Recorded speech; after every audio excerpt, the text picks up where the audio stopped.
Hi, Linda. This is Anton giving your LinkedIn profile critique. So, um, let's see what we have going on here. Let me turn my screen here. Uh, well, first off, the first place I like to look on a LinkedIn profile is the tagline. And it's a very small piece of real estate.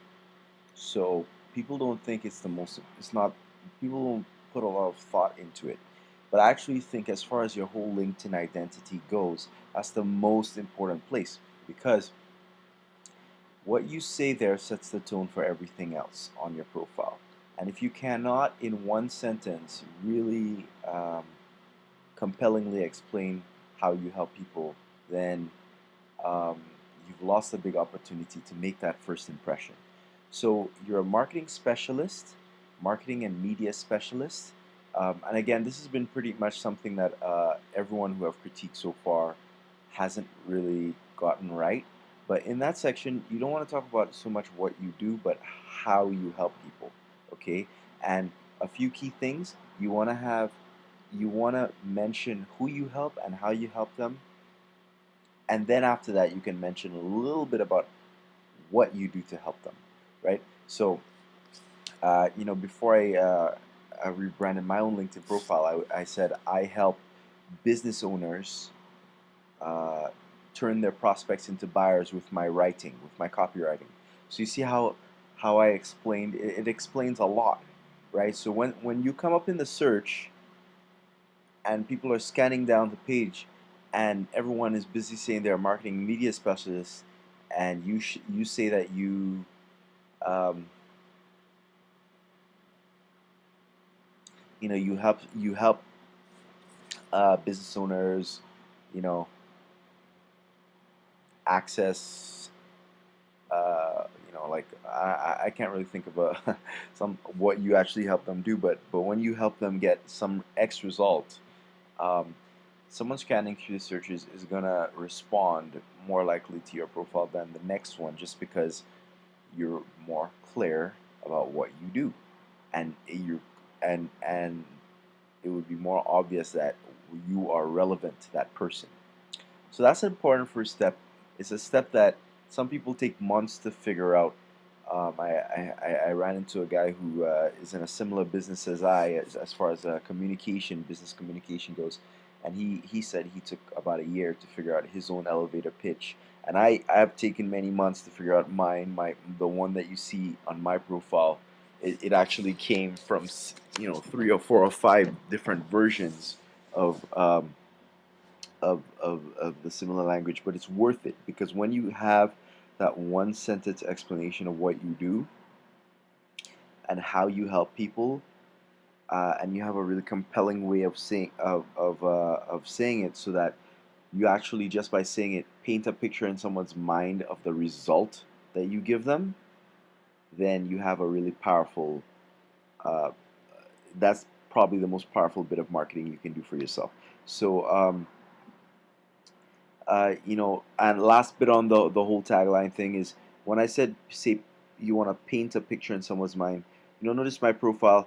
I actually say I help people get a jaw-dropping first impression, because as I see that jaw-dropping first impression, it makes you imagine someone being just shocked and dumbfounded and humbled and astonished to read my profile or read someone's profile that I wrote, right?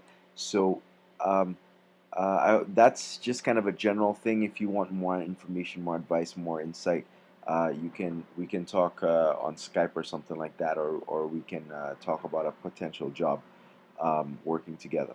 But that's important, and this can be quite a few notches higher in terms of its communication power. Uh, Next, your profile. So I'm gonna skip this for 2 seconds and talk about this. I'm not a fan of using business buzzwords, these things, ever in profiles. I mean, you know, it's not like it's terrible, like you shot yourself in the foot. It's not like that's what's happening, because everybody uses them. Uh, But the thing is that, first of all, there's a few things happening. First, when you say you're a problem solver, that's your opinion. Strategic thinker, that's your opinion. This is your opinion. This is your opinion. There's no proof that any of these things are true.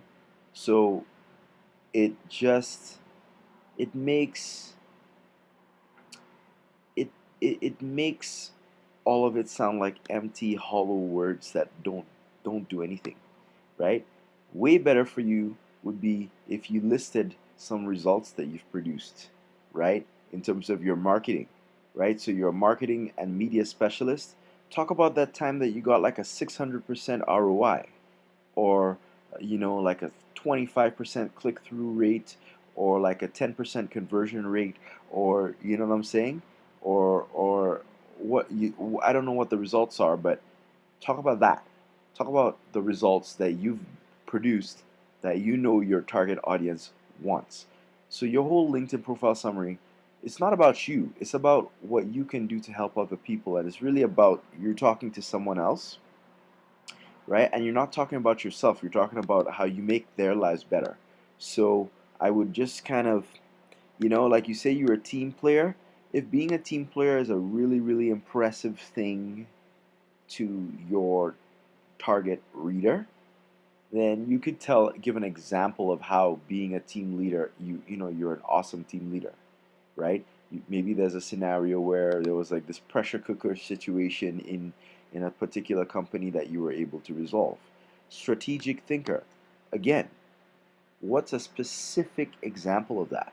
Specific, right? Now, if you wanted to use all this, but give it a specific answer with all the T's crossed and I's dotted and down to the last penny example of how you are all these things, then that would be cool. Um, and of course, all this is okay stuff. You can list what you're okay at, what you're good at, but um, in a short area like this, what you want to do is think about the thing that your customer wants the most, and you should focus on saying, harping on that. You could talk about a few other specialties that you have, but focus on the one thing that you're really good at and that your audience really, really wants. And I think you'd be better off to talk about that one thing at least first, if not only, right?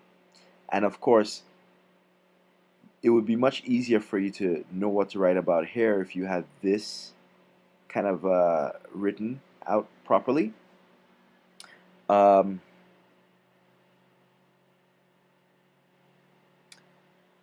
let's see here. Right. So, again, I'm not a big fan. I can show you an article I wrote about this in terms of using buzzwords and kind of inflated, lofty adjectives to describe yourself.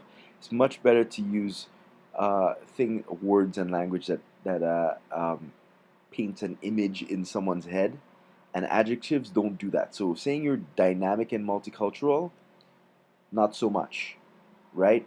But you could say, uh, you know, you could describe being multicultural in terms of what your culture is. So, right, if you're a cross between Jennifer Lopez and, I don't know, uh,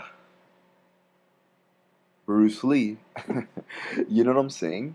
Uh, Immediately, that has a way different connotation than just being multicultural. That means nothing to someone, right? Um, but of course, um, all this stuff. Uh, one last really important thing that I wanted to talk about in your profile is that when you figure out what your problem is that you solve for people, you need to come here and start where your reader is at. So the way to get someone really interested in what you have to say is to start where the person is at. Talk about the problem they face, or talk about you can either talk about the problem they face, or uh, you can also additionally open with a really interesting story that relates to the problem they face, providing that it's really interesting, and you transition into, like, you could, for example, I literally just wrote an email today for a client about, it's for an internet marketing client, and I wrote the email, and it was about a little known story about how Arnold Schwarzenegger uh, won his first bodybuilding championship and had to go to solitary confinement for a week for doing it. And of course, that's a really interesting story because everybody knows Arnold Schwarzenegger, and um, you know, him going into solitary confinement. That's weird. That's an interesting story. You want to know that story. And of course, I transitioned into that, in out of that story um, very quickly into uh, the whole point of the internet marketing product that I was selling, and I tied the one to the other so it made sense. So of course, that's kind of a complicated thing, but what you want to do here is either open with the problem and say, hey, this is the problem you have in your business. You're not getting leads. You're not getting the thing. You're not getting the performance that you're throwing money into the wind with marketing campaigns that are, aren't doing anything. Whatever the problem is, you tell me, right? But then remind them of that problem that they're in pain for, and tell them, I have the solution. I have the solution, and here's why I'm different, right? Additionally, you can also give tell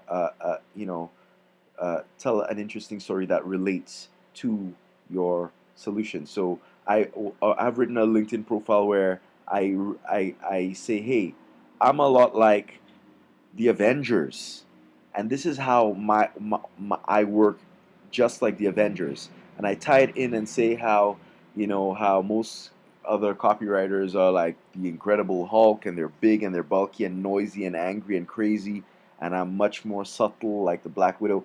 You see what I'm saying? I hope you do. um, and of course, once you identify the problem or tell an interesting story, and then you introduce yourself as being the heaven sent solution to their pain, then you finally follow up with a strong call to action. You tell them, connect with me today. I want to connect with you so that I can help you out. You can also promise to give them a free gift, like a report or something like that. I do that in my profile. If you want to see more about that, you can see what I mean. But that's the whole way you get people out of their fog, their mental fog, and then you get them to actually get interested in you so that they want to connect, and they don't just check out your profile, glaze it over, and forget about it. Okay? And in case you're wondering, this stuff works. I get connections, I don't know, three, four, five, six a day. I don't know, a good number. And The difference between, a haphazardly written profile and one that is really laser focused in terms of how you sell yourself, um, there's a big difference in terms of connections and just perceived value. So that's my critique. I hope you liked it. I hope you didn't find it too long. If you need more help, if you have any questions, come to me. Let's talk on Skype. Let's talk over the phone. And I'd also be more than happy to just go ahead and write this whole thing for you. I do this in my sleep. I'm good at it, and I like doing it, and I think I could do a really great job for you. So again, thanks again.